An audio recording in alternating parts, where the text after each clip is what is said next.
Hello friends, कैसे हैं आप लोग। आज हम लोग पढ़ेंगे बीए फिलोसफी यानी बीपीवाई 004 के इकाई 2 में बौद्ध धर्म। तो बौद्ध धर्म में आज पढ़ेंगे बौद्ध धर्म के धर्म ग्रंथ। जो बौद्ध धर्म में धर्म ग्रंथ है उसके बारे में पढ़ेंगे। तो वीडियो स्टार्ट करने से पहले जो भी फ्रेंड्स हमारे चैनल पे नए आए हैं कृपया चैनल को सब्सक्राइब कर ले और बेल आइकन को प्रेस कर दे ताकि जो भी लेटेस्ट वीडियो हमारे चैनल पे आए वो सबसे पहले आपको मिल सके। तो आइए ज्यादा टाइम को न लेते हुए चलते हैं अपने टॉपिक पे। बौद्ध धर्म के धर्म ग्रंथ। बुद्ध ने अपनी शिक्षाएं प्रवचनों के रूप में दी। उन्होंने पंडित वर्ग की भाषा संस्कृत में नहीं बल्कि पाली से मिलती जुलती भाषा में बात की। उनकी मृत्यु के 3 महीने बाद उनके एक सबसे योग्य शिष्य श्रद्धेय महाकश्यप ने 500 वरिष्ठ भिक्षुकों को पहली संगति में एकत्रित किया। संगति से मतलब यहाँ पे यह है कि परिषद का उन्होंने एक गठन किया। यह राजगृह मगध में हुई थी। इसका लक्ष्य बुद्ध की शिक्षाओं को संघ द्वारा लिखित रूप से बदलकर उन्हें कुछ हद तक स्थायित्व संदिग्धता प्रदान करना था। संघ के जीवन की आंतरिक अर्थ आरंभिक भिक्षुकों के गीतों में व्यक्त होता था।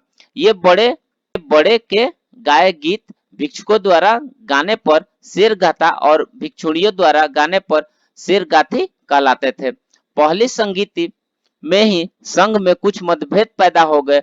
कुछ रूढ़िवादी बुद्ध की शिक्षाओं को उनके प्राचीन आदि थेरा के रूप में ही अपनाने के पक्ष में थे। उनके विपरीत एक नया आंदोलन चला। यह अधिक प्रगतिवादी था। इसमें इस तथ्य पर जोर दिया गया कि बौद्ध धर्म आम आदमी के सरोकारों के लिए खुला होना चाहिए। फलस्वरूप बौद्ध धर्म का थेरवाद संप्रदाय और नए महायान संप्रदाय के बीच विभाजन हो गया। यह वैचारिक विभाजन इतना प्रबल था कि इसमें पहली संगीति के एक शताब्दी पश्चात वैशाली में हुई दूसरी संगीति में फूट पड़ गई। इसमें 700 अरहंत यानी प्रबुद्ध अनुयायी उपस्थित थे।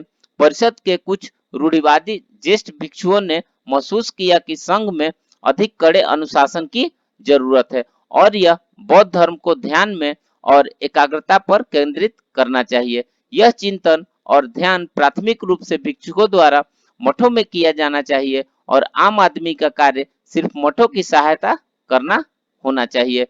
उन्हें पुण्य कमाने वाले क्रियाकलापों में लीन होने के लिए प्रोत्साहित करना चाहिए जिससे कि उनकी भावी पुनर्जन्म बेहतर हो सके। लेकिन भिक्षुकों का एक समूह बजियान का तर्क था कि मठ के जीवन को महत्व देने का अर्थ होगा कि आम आदमी मोक्ष की कामना मुश्किल से ही कर पाएगा। इसलिए 10 नियमों को इस प्रकार आसान करना चाहिए ताकि इसे आम आदमी द्वारा भी व्यवहार में लाया जा सके। वे आम आदमी का समान प्रतिनिधित्व भी चाहते थे। बजियान भिक्षुकों का बहिष्कार कर दिया। उन्होंने भिन्न बौद्ध धर्म पंथ अपनाने के लिए परिषद को छोड़ दिया। इस प्रकार महायान बौद्ध धर्म अस्तित्व में आया।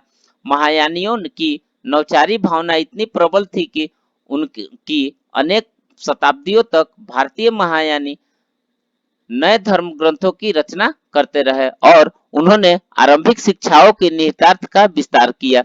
ये गैर थेरावादी धर्म ग्रंथ अब तक नेपाल के कुछ अंशों में विद्यमान है और चीनी तथा तिब्बती अनुवादों में संरक्षित है। महायान धर्म ग्रंथ लगभग पहली शताब्दी ईस्वी पूर्व से संकलित किए जा रहे हैं जिनकी उत्पत्ति संस्कृत में लिखित रचनाओं से हुई है। यद्यपि इनमें से एक का श्रेय बुद्ध को दिया जाता है लेकिन उनका रूप और विषय वस्तु स्पष्ट रूप से दिखाते हैं कि वे बाद के पुनः कथन और बुद्ध के संदेश का विस्तार भर है। महायान की शिक्षाओं के बारे में हमारी समझ के मुख्य स्रोत व्यापक चीनी और तिब्बती धर्म ग्रंथ है।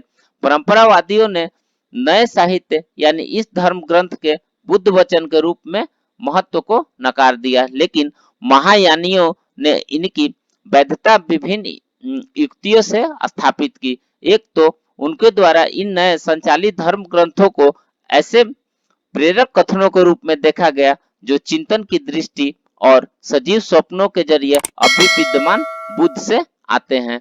प्रत्येक व्याख्या सूत्रों को ध्यान के अनुभव से सृजित के रूप में देखा गया। यही नहीं, उन्होंने इन सूत्रों को ऐतिहासिक बुद्ध और उसके शिष्यों तथा ईश्वर के बीच संवाद के परिणाम का स्वरूप उत्पन्न बताया। सबसे अधिक तो नए सूत्रों को धर्म में नए चक्र चलने के रूप में देखा गया तथा उन्हें आरंभिक सत्य से अधिक गहरे स्तर की शिक्षा माना गया। धर्म ग्रंथ की वैधता, इस पर नई सोच ने महायान को एक खुला सतत प्रबोधन बना दिया। परिणाम स्वरूप लगभग 650 ईस्वी पूर्व में भारत में नए सूत्रों की भरपूर रचना हुई। इन सभी की रचना अज्ञात रूप से प्राय ऐसे अनेक लेखक द्वारा की गई जो अधिकतर मूल पाठ को ही विस्तारित कर रहे थे। थेरावाद बौद्ध धर्म बाद में उत्तरी भारत से श्रीलंका और अधिकांश दक्षिण पूर्व एशियाई देशों जैसे बर्मा, कंबोडिया, लाओस, थाईलैंड में फैल गया।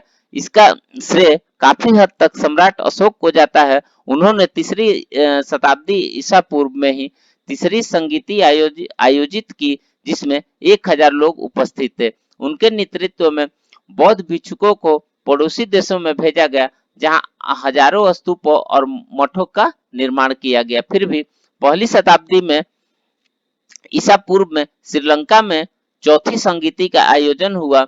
इस संगीति में थेरावाद बौद्ध धर्म ग्रंथों को औपचारिक रूप दिया गया। इसे ताड़ के पत्रों पर भी अभिलिखित किया गया और जिसे आज तक अखंड रखा गया है।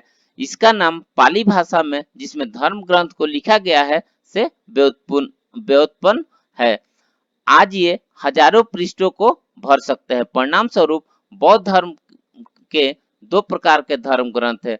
पहला महायान धर्म ग्रंथ, जिसे पहले संस्कृत में लिखा गया था तथा बाद में चीनी तथा तिब्बती अनुवादों में संरक्षित किया गया।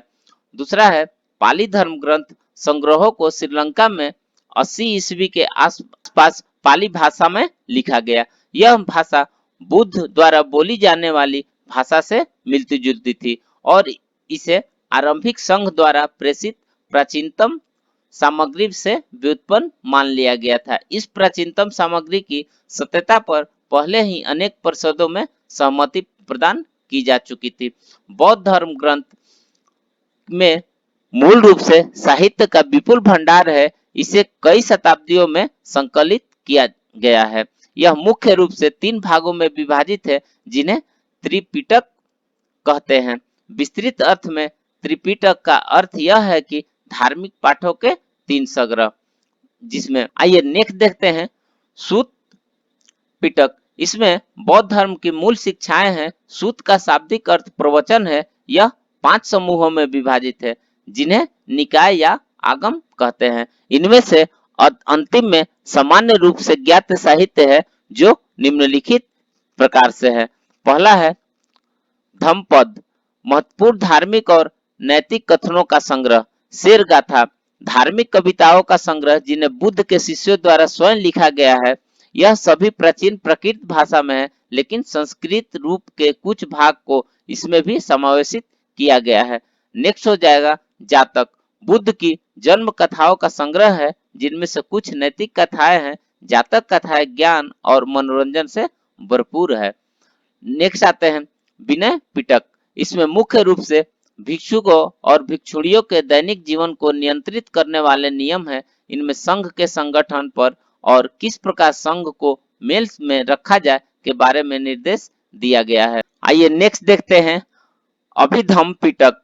बौद्ध धर्म की शिक्षाओं का विकसित निरूपण है। इसमें सूत में कहीं कहीं पर पाई गई बोलचाल की पारंपरिक भाषा की अनर्थता से बचा गया है। यह बुद्ध की शिक्षाओं के मानसिक और शारीरिक प्रक्रियाओं के पीछे के सिद्धांत का यथार्थ और विस्तृत विवरण देता है और परम सत्य की अभिव्यक्ति के क्रम में यह प्रतीक वस्तु स्थिति को मनो दार्शनिक भाषा में व्यक्त करता है। तो फ्रेंड्स, इस प्रकार से आज हमने बौद्ध धर्म ग्रंथ के बारे में पढ़ा। तो मिलते हैं फिर नेक्स्ट वीडियो में, तब तक के लिए धन्यवाद।